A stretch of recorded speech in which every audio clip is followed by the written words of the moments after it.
Phar Lap. Harry Telford trained race horses. He loved horses. He worked with them all his life. It was 1927. Harry was nearly 50 years old, but he never had a big winner. All he wanted was one big winner, a champion horse. Harry studied horse pedigrees, looking for the best horse. He studied the sales catalogs. He saw a colt advertised in a New Zealand sale. He had a good feeling about the colt.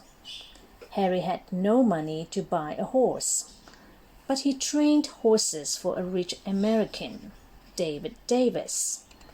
"Buy this horse," Harry told Davis. "I've got a good feeling about him." "But you haven't even seen him," Davis said. "I've seen his pedigree," Harry said. "He's a good horse, I promise." Davis paid, but when he finally saw the horse, he was angry. The horse was big and clumsy. "That horse will never win races," David Davis said.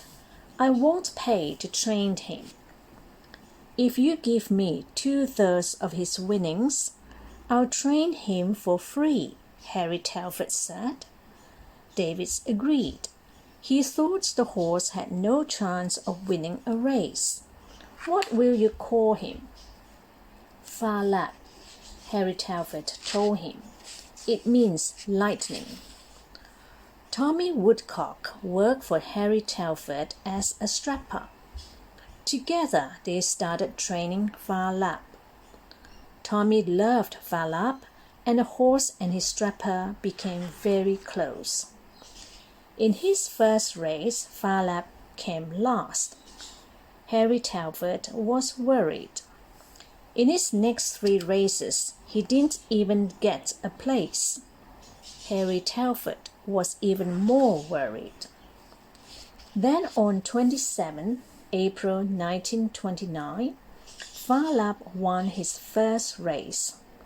Harry was so happy. After that, Phar Lap started to do better and better. In 1930 and 1931, he won 14 races in a row. At last, Harry Telford had his champion horse.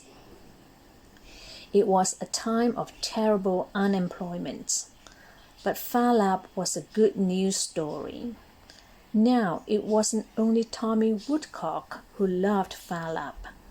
Everyone did. Everyone bet on Phar Lap, and most of the time they won. David Davis made lots of money. So did Harry Telford. Only the bookmakers and gangsters were unhappy. They lost money when Phar Lap won. One time, gangsters tried to shoot Phar Lap. They missed. Phar Lap raced the next day. He won. By 1931, Phar Lap had won most of the big races in Australia, some of them several times. "We'll take him to America," David Davis said. "We'll make more money in America." "No, keep Phar Lap here," people said. "He's our horse, and we loved him." Harry Telford didn't want the horse to go to America either. But Phar Lap belonged to David Davis. So in November 1931, Phar Lap went to America. Tommy Woodcock went with him. Tommy Woodcock hardly ever let Phar Lap out of his sight. In the days before a race, he slept outside Phar Lap's store. He would let nobody else feed the horse. He was very careful.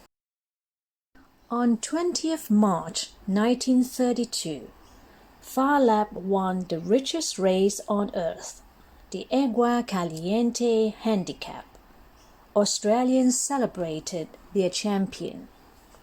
But a couple of weeks later, Phar Lap suddenly got sick. He died in Tommy Woodcock's arms. The horse was only 5 years old. Tommy was heartbroken. He was poisoned, Tommy said, but no one could agree on what killed Phar Lap.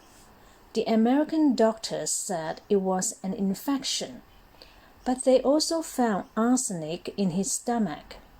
Some people even said Tommy himself had poisoned the horse accidentally with weed killer. Rubbish, Tommy said. He was poisoned.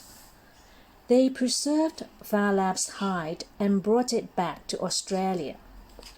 They sent his heart to Canberra and his skeleton to New Zealand. His preserved body stands in a glass case in the Melbourne Museum.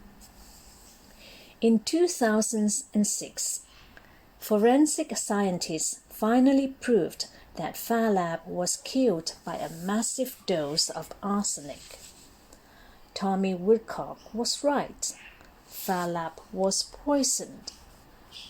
These days, Phar Lap is one of the most popular items in the Melbourne Museum. Thousands of people visit him every year. He might have died more than 80 years ago, but people still love Phar Lap.